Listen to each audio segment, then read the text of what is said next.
대법원의 신속한 파기자판 판결을 요청합니다. 존경하는 국민 여러분, 그리고 언론인 여러분, 사법부의 신뢰가 뿌리째 흔들리고 있습니다.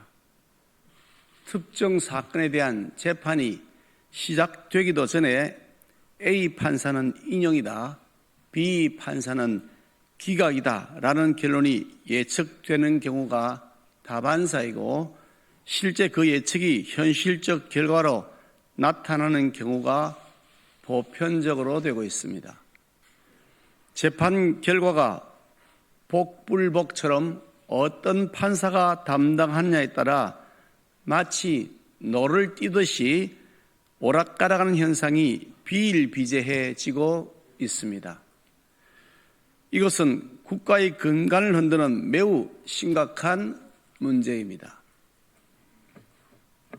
지난 26일 이재명 대표에 대한 서울고법의 무죄 판결은 마치 일반 국민의 보편적 상식에서는 무슨 말인지 해독할 수조차 없는 난수표였습니다.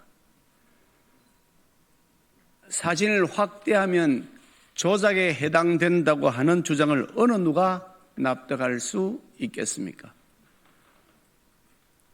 또한 지방자치단체장이 자신의 권한으로 자율적으로 판단한 것을 두고 직무유기로 고발한다는 협박 때문이라고 해명한 것은 누가 봐도 거짓말인데, 이것이 다소 과장된 표현일 뿐이지 거짓말이 아니라고 판시한다면 이는 황당무계한 궤변이 아닐 수가 없습니다.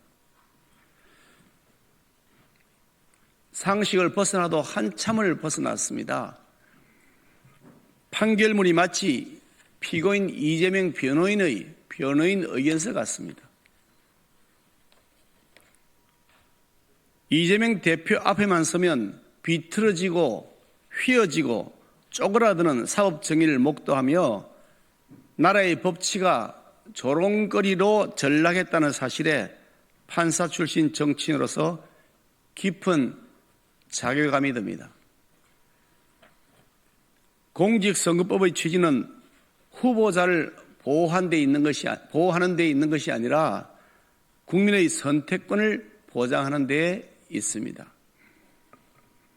따라서 공직선거법 위반 사건에 있어서 사법부는 후보자가 아닌 유권자의 입장에서 법리를 살펴야 하고, 국민의 선택권이 침해당했는지 여부를 기준으로 살피는 것이 원칙입니다. 이미 많은 대법원 판결에서도 허위사실은 선거인으로 하여금 후보자에 대한 판단을 그르치게 할 수 있을 정도로 구체성을 가진 것이면 충분하다고 판시한 바도 있습니다. 그럼에도 억지스럽고 기괴한 논리로 대한민국 사법부의 위상을 추락시킨 이번 판결은 그 의도성을 의심하지 않을 수 없습니다.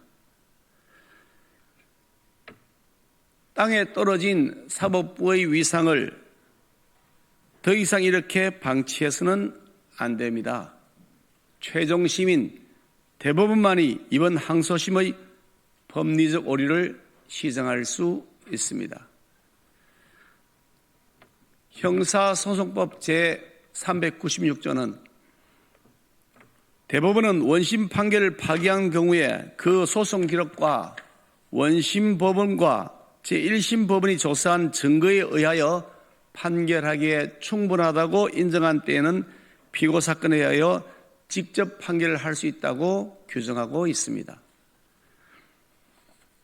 같은 형사소송법 제397조는 396조에 의해 파기자판을 하지 아니하는 경우에 한하여 파기환송을 하도록 규정하고 있습니다.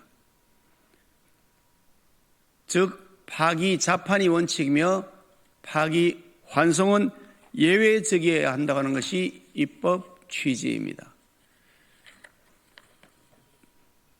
대법원이 파기자판을 하는 경우 그 기준은 대체로 다음과 같습니다.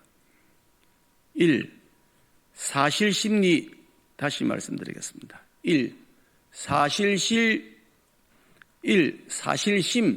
심리 과정에서 수집된 증거가 충분하여 추가 증거 조사가 필요하지 않은 경우. 2. 법리적 오류가 명확한 경우. 3. 소송의 신속성 및 효율성이 필요한 경우. 4. 사회적 논란이 큰 경우. 이재명 대표에 대한 이 사안은 쟁점이 매우 간단하고 기소부터 제1심, 2심 재판을 거치면서 30개월이 넘는 장기간에 걸쳐 사실심리가 이루어졌으므로 추가적인 증거조사가 필요 없습니다. 또한 허위사실인지 허위사실 공표인지 여부에 대한 법리적 오류만 시정하면 되는 단계입니다. 특히 공직선거법 위반의 경우 633 원칙을 법률에 명기하고 있을 정도로 신속 처리를 해야 하는 사건이고, 대통령 선거 출마 자격과 관련된 사회적 논란이 매우 큰 만큼 대법원은 파기자판을 하는 것이 원칙일 것입니다. 이처럼 이재명 대표의 허위사실 공표에 따른 공직선거법 위반 피고 사건은 앞서 말씀드린 4가지 요건을 모두 충족하고 있으므로 대법원에서는 흔들리는 사법의 권위와 위상, 신뢰를 회복하기 위해서라도 신속히 파기자판하여 주실 것을 요청드립니다. 아울러 검사가 이미 상고를 제기하였으므로 서울고등법원은 소송 기록을 대법원에 송부하는 실무적 절차를 지체함 없이 신속하게 해야 할 것임을 상기시켜 둡니다. 감사합니다.